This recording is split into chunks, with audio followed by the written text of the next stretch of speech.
everyone. Welcome to This Just In. And It's Grim, a bi-weekly series where two friends of 3 decades chat about dark subjects. Before we begin, you should be warned that our series contains language, themes, and material not suitable for children or sensitive Sallies. So hide your babies and your boomers, and let's dig in.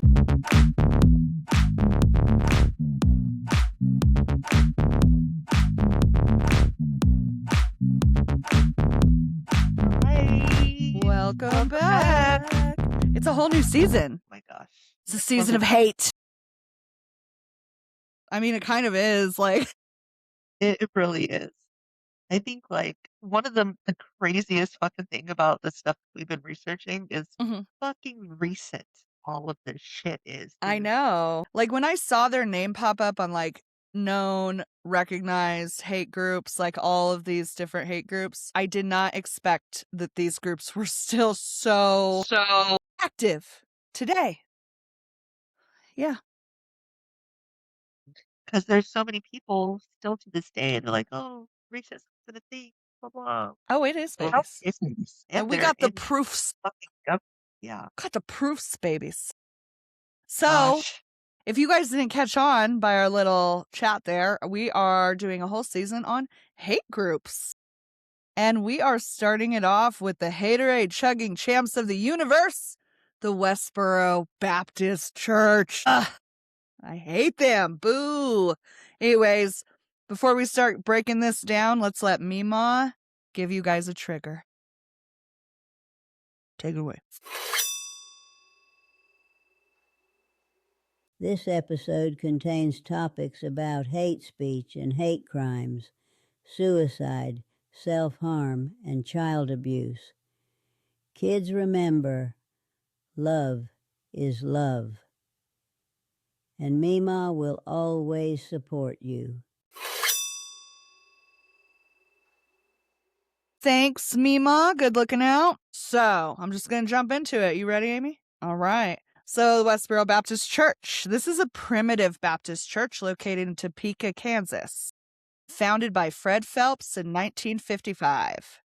The congregation consists of less than 100 members, mostly Phelps family members, and is unaffiliated with all major Baptist or Christian groups. Now, they are known primarily for their hate speech and protests against the LGBTQ community and the U.S. military, although these aren't the only groups targeted by their rhetoric. The WBC is recognized as a hate group by the Southern Poverty Law Center and the Anti-Defamation League, as well as being banned in Canada and the UK. They've had staying power regardless of their small congregation and continue to spread their ignorance in any spaces they haven't been banned from. More cult in nature than your average Baptist church, and much more bigoted. They have taken an outdated theology and tried to funnel it down the throats of anyone who will listen. And when we come back, Amy will break down primitive Baptists and how this all began. Hey listeners, if you reside in Northwest Indiana and are feeling indulgent, you should head over to chantillyluxurychocolates.com. The chocolates are handcrafted, and each box is filled with expertly selected pieces for both their taste and their visual aesthetic. Not only are they delicious, with flavors like black cherry cheesecake, salted caramel espresso, and butterscotch pecan crunch, the prices can't be beat, especially for artisan-level chocolates. And they feature rotating seasonal flavors, the ability to customize boxes, consultation services for a variety of culinary and confection inquiries, and party favors to go along with your next big event. So, Indiana, if life is like a box of chocolates, you may as well make it luxurious. Visit chantillyluxurychocolates.com or check them out on Instagram today. Now back to the show. So, the Primitive Baptist is a historic American Christian movement known for its distinctive beliefs in simple worship. Primitive means original, reflecting the desire to retain what adherents see as the earliest form of Baptist Christianity. The Primitive Baptists emerged in the early 19th century, primarily in the American South, as a reaction against new practices within the broader Baptist tradition. During the 1820s and 1830s, many Baptists supported missionary societies, Sunday schools, theological seminaries, and centralized organizations. This stirred controversy. The conservative group rejected these developments, claiming they were not authorized by the New Testament and preferred simpler church practices. One key event was Black Rock address in 1832 at Black Rock, where traditional Baptists formally separated from New School or missionary supporting Baptists. The word primitive was understood in the 1800s to mean original, not backward or simple, but faithful to the earliest teachings and patterns. They have also been called Old School Baptists, Particular Baptists, Hard Shell Baptists, and Primitive Baptists emphasize sovereign grace that God elects or chooses who will be saved. Salvation is God's work from beginning to end. So, yeah, they rejected practices not found in the New Testament, including mission boards, Sunday schools, Bible societies, seminaries, paid clergy. So everybody that was there was, not being So paid. is it just like an overall rejection of like the New Testament pretty much? Like Yeah, generally? it seems like it. Okay. Yeah. Which, as far as like the missionaries go, like, I kind of like that. Like, fucking leave people alone. It's Yeah. like, Don't stop. knock on my door. I've got better things to do than to talk to you. For real. I feel like they probably think they're doing something good, but everybody, like, if you wanted, like, especially in this day and age, if you wanted to go to church, you'd fucking find it. Like, Yeah. it's really not that hard. Yeah. It's true. So these are viewed as human innovations not commanded by Scripture. So ministers are self-trained and unpaid, called by God by academic institutions.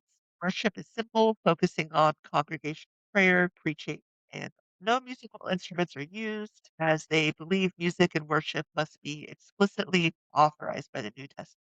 Many primitive Baptist congregations practice foot washing in Foot communion with washing. bread and wine.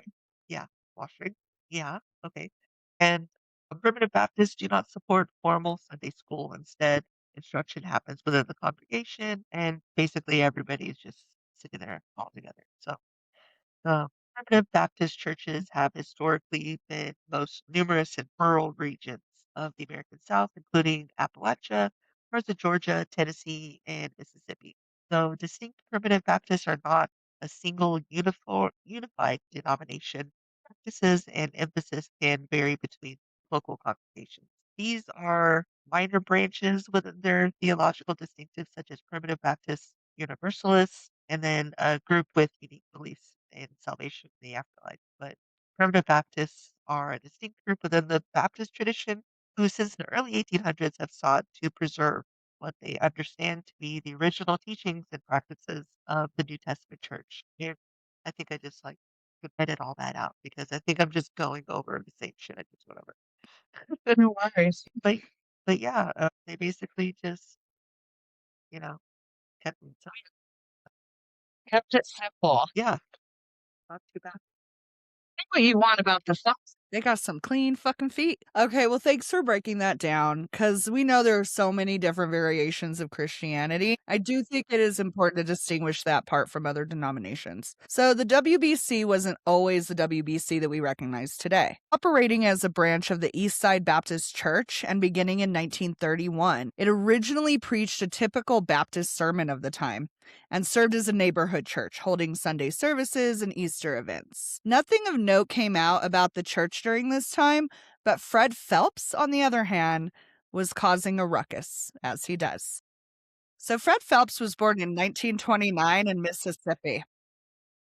His father was a railroad police officer and his mother a homemaker, but she passed away from cancer when he was 6 years old, leaving his aunt to move in to help care for him and his sister until his father remarried. Fred would excel academically, graduating 6th in his class at the age of 16. After high school, he was accepted into West Point, But that would be derailed when he attended a church revival. Against his father's wishes, he turned down West Point, was ordained a Southern Baptist minister, and at 17 years old moved to Tennessee to attend Bob Jones College. I should note here that he would never communicate with his father, stepmother, or sister ever again. So Fred drops out of college in 1948 and moves out to California to pursue his preaching career. A 1951 issue of Time magazine featured a story on Phelps. At John Muir College in Pasadena, a 21-year-old Phelps is approaching students asking if he could speak to them. He draws hundreds of students in and launches into tirades about sin being perpetuated across the campus, not only by students, but also by the staff. He was banned from the campus for violating California's education code, which forbids teaching religion on any public campus. So Fred found a sympathetic neighbor, and soon he was yelling at the campus from across the street, yelling about promiscuous petting, vulgar language and jokes, and cheating. Soon after the campus shenanigans, he moved to Arizona and began preaching nightly in community churches in the Tucson area, where he met his wife, Margie Marie Sims. And in 1954, Fred, his newborn son, and a pregnant Margie moved to Topeka, Kansas, where he would fine-tune his hate until his death. Amy, do you want to pick it up from here? Okay. Around 1955 is whenever they founded the Westboro Baptist Church. Around the same time, he also earned a law degree from Washburn University and opened a civil rights law practice. Here's where Phelps becomes updated. In the 1960s and 70s, he built a reputation as a civil rights attorney, filing cases on behalf of Black clients who faced discrimination in housing and employment. Some historians and legal scholars note that he won several of these cases, but colleagues and former clients also described him as volatile, domineering, and prone to explosive courtroom behavior. Over time, Phelps' legal career began to collapse. He was disbarred in 1979 after accusations of misconduct, including perjury and witness intimidation. This marked a turning point. With the courtroom largely closed to him, Phelps increasingly redirected his energy into the pulpit and into protest. In the late 1980s, Phelps claimed he had received divine instruction to begin protesting what he believed was America's moral decay. In 1989, what's up? Why is it always like some divine message? Like, what is up with that? There's always like a hallucination before they go completely cuckoo. Hun Sen had one. Like, the Taliban guy had one. Like, what is those? We should be asking why they're hallucinating before they go cuckoo. Like, that should be studied. I'm sorry. No, real.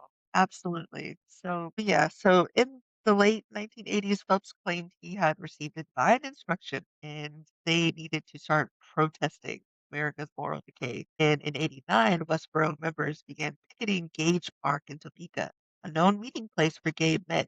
This was the beginning of a protest strategy that would define the church for the next 3 decades. Before Rox tells us more about this lovely man, we're going to take a Hey listeners, if you live in Colorado and haven't added functional fungi to your wellness routine, you might be missing that key ingredient. That's right. Studies show that mushrooms can have a variety of benefits, and the folks over at Activated Brands have done the science for us. Located in Arvada, Colorado, Activated uses the latest in extraction technology to create high-quality mushroom products like gummies and elixirs. So you get the benefit in convenient and tasty ways, like sour melon or strawberry horchata gummies, and the apple mint elixir. And not just products, Activated Brands host workshops, offer a community workspace to local growers, and have all the supplies, information, and advice available if you want to grow for yourself. And that's why you can trust a company like Activated Brands.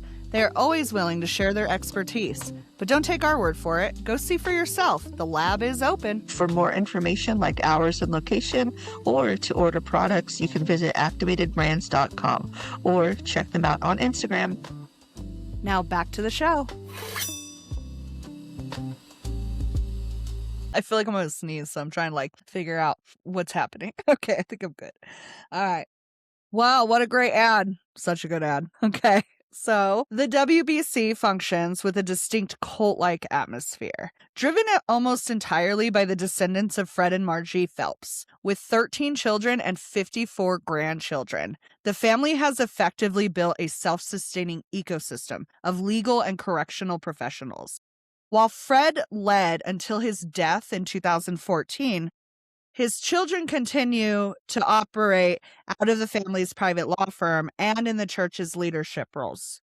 Rachel serves as the assistant county attorney and is a visible leader at protests. Shirley, Elizabeth, Rebecca, and Jonathan, all active attorneys practicing within the family's private firm. Interestingly, a significant portion of the family has embedded themselves within the local justice and corrections system. Fred Jr., Abigail, and Margie all work within correctional facilities while remaining active in church protests. And Timothy, formerly employed at a local jail, his tenure ended after he accidentally used the county's official Twitter account to broadcast church messaging.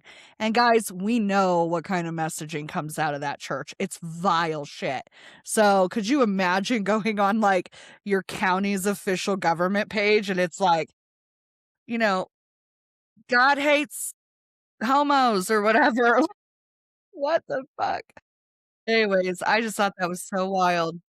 But Timothy does remain a dedicated member and protester. Now, by focusing on law and corrections, the family maintains a high level of influence over the very systems, legal and penal, that usually regulate social behavior. And with over 50 grandchildren, the extension through marriage ensures that the WBC remains less of a community church and more of a private family dynasty. Of course, all families have problems, and the WBC has had its share of defectors.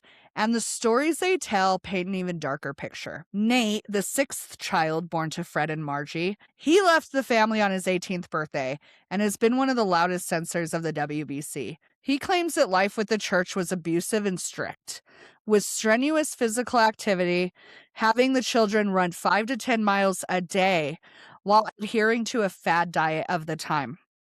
They received beatings from Fred routinely, with a bell and at time an axe handle. The children were also verbally abused by their parents, and when they weren't studying, running, or attending church, they were made to raise money by selling candy in the neighborhood to fund the church activities. As I said, Nate left the church on his 18th birthday, and it's a scene reminiscent of other domestic abuse stories. He snuck out in the middle of the night, and fearing his father would find him, he slept in a gas station restroom his first night away. Over the years since he has left, he has spoken with the media and written multiple books about his time with the WBC. He is an atheist and an LGBTQ rights activist. Dortha, the 11th child, has rejected the WBC and spoke out in a documentary titled Not My Father's Child, where she detailed physical abuse by Fred, using his fists, belts, and other items.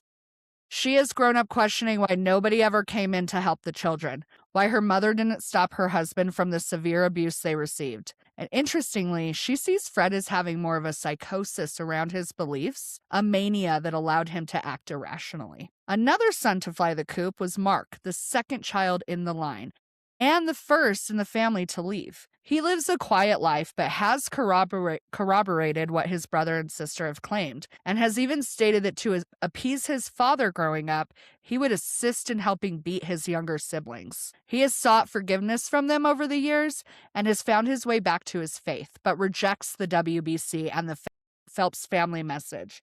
And lastly, Catherine.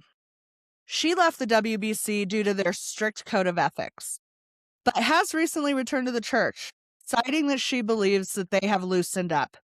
For reference, as of the recording of this episode in 2026, the WBC still operates under godhatesfags.com, and you can still download their hate-addled PDF files for your next protest. So it is unlikely that things have changed that much. But Amy will give us some more details on the activities of these yokels. So the Westboro Baptist Church did not begin with funeral. Its public campaign started locally and very deliberately. In '89, Phelps and members of this church began picketing the park in Topeka, like I said earlier, because there was typically a hangout for gay men. And so from there, Phelps claimed that the god had commissioned him to warn the city that tolerance of homosexuality would bring divine punishment. These early protests were small but constant. After a week, church members appeared with hand-lettered signs, and local news began covering the spectacle. Phelps realized that the outrage was going to bring a lot of attention and the news and the camera, and it amplified his message. 91, the Westboro had moved beyond parks and into target picketing, and they began demonstrating outside churches that affirmed LGBTQ people, trade events, and AIDS memorials. Their messaging linked the AIDS crisis directly to what they called was God's judgments. This period is where the pattern forms. Identify a cultural flashpoint, appear with signs, provoke the attention, and remain within strict boundaries of. In the mid 90s, the protest took a turn that would bring them national and eventually international attention. They began picketing funerals.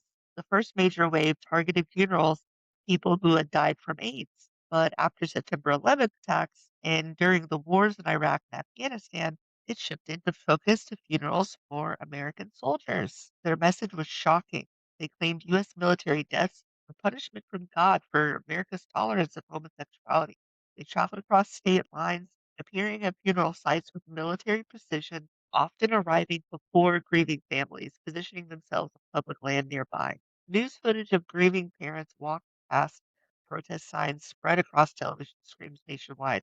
Veterans groups, biker organizations like the Patriot Guard Riders and counter protesters began showing up to shield the families from them. But by the 2000s, they had picketed thousands of events across the country: military funerals, celebrity funerals, political rallies, schools, churches, and disaster sites. They maintained detailed online logs of every protest, sometimes conducting multiple pickets in a single day. Invasion of privacy.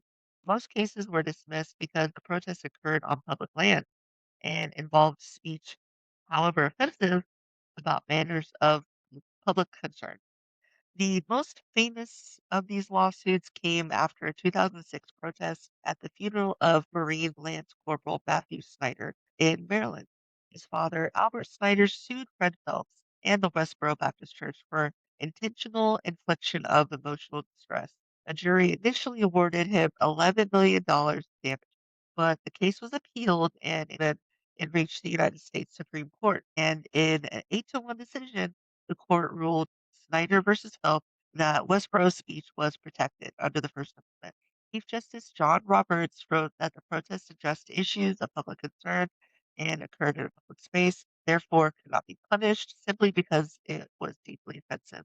The ruling devastated the Snyder family, but it cemented Westboro's legal shield and clarified painful truth in American law that the Constitution protects even the most hateful speech, as long as it does not cross into direct against or violence.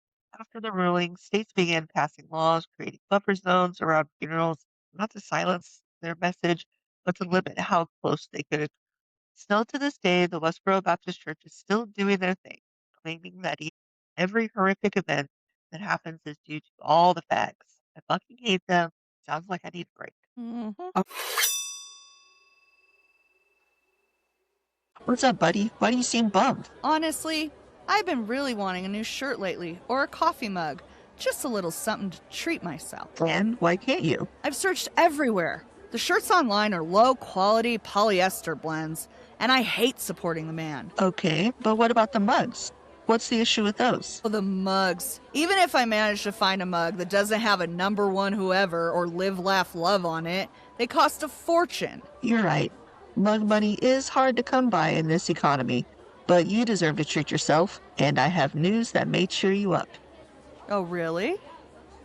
If you head over to thisjustin and itsgrim.com, they have shirts and mugs just like you want.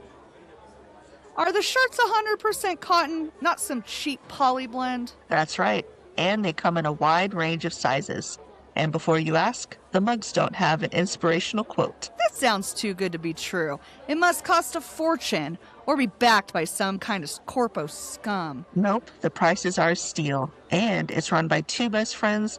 No corpo scum anywhere near the product. Well, Amy, It looks like I will be able to treat myself after all. This just in, and it's grim.com, right? Yep. And while you're there, sign up for email. You'll get up-to-date information on episodes and the show, of course. Info on merch as well. Thanks, dude. I'm heading there now, and if the prices are as low as you say, I'll treat you too. Thanks, buddy.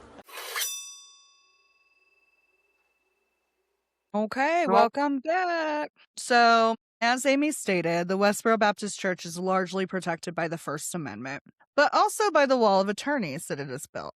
Now, this doesn't mean that the public hasn't fought back. Like Amy talked about the cases before, many folks have sought legal and illegal channels to disrupt the WBC. I say legal and illegal. For instance, due to their protesting military funerals and the Sandy Hook shooting, many states now have passed those bills that make it illegal to protest within 300 feet or during a funeral within 30 minutes. So those are like, if there is a law written, that's specifically what it actually says. And then, of course, we mentioned that the WBC is banned from traveling into Canada and the UK.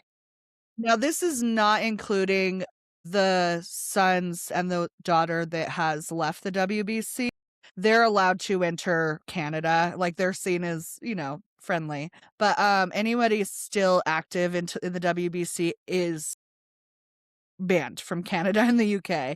And this is a direct response to the respective government hearing of their intention to protest a funeral and then swiftly moving in to deny them entry. And my favorite of all of the people that have fought back, I think this is probably one of my favorite stories. And this is a Topeka lawyer named Pedro Irigonaguirre. And I'm so sorry if I messed that up. That's quite a last name. He found an incredible way to battle the Phelps. When a lawsuit was filed against the WBC, Fred Phelps would inevitably countersue for emotional damage. This lawyer, Pedro, learned that if he petitioned Fred to have a psychiatric evaluation to prove emotional damages, Fred would settle the suit 100% of the time. So quite a little, I don't know, just like a backdoor way to get back at Fred, and I just love that. Anyways, also in 1995, a pipe bomb went off at one of the Phelps homes. The two men that set the bombs off admitted to the crimes and said they were trying to target Fred Phelps because of his speeches against the gay community. Nobody was injured, but there was some damage done to their home. Now, we will never advocate for violence, and we are staunch supporters of the First Amendment. But as we have seen throughout history, even recently, freedom of speech does not translate to safety of speech. It should, but it does not. Differing opinions do incite violence on all sides.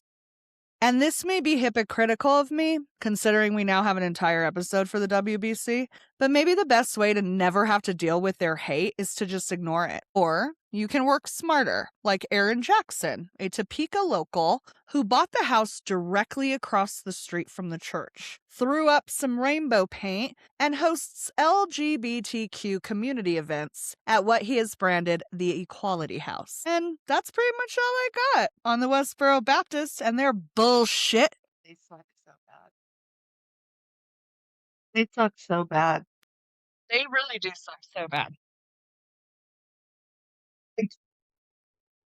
Literally, I hate them. Like, I hate their faces. I hate their crunchy, ugly hair. Clean feet. Now that I know that. Yeah, well, they have clean feet. That's one nice thing I can say about the Westboro Baptist. Nothing, right? They're just shit. They're shit humans. I'm sorry, guys. I really just hate giving them even this much of our time because they're not worth it. They're scum as far as I'm concerned. Like I said, I really hate this group. Like, they are the most, to me, like, I hate them tippy top of all the groups in the world. Yeah. You I know? mean, to protest the funerals of, like, servicemen. Yeah. I And can't, I And mean, the Sandy Hook Elementary School shooting, you're protesting the deaths of babies? What the fuck is wrong with your brain? What the fuck is wrong with your brain?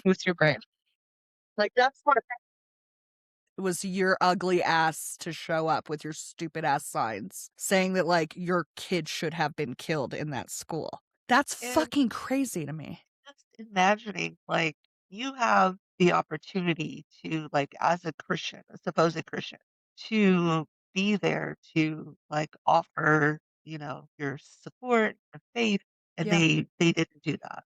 No. They They took decided the to opportunity, be yeah. problematic and Mhm. make their time harder. But the thing is like, what the fuck can that really do? Like, if it's because of the tolerance of homosexuality, what can anybody do, really? Like, I'm sure that there's even gay people that wish that they weren't gay. There's not You sure? any No. that There's nothing. it's a thing that happens. Of course. You cannot help who you're attracted to. Of course, we know that, but we're rational, smart people, Amy. These people are stupid fucking hillbillies, okay?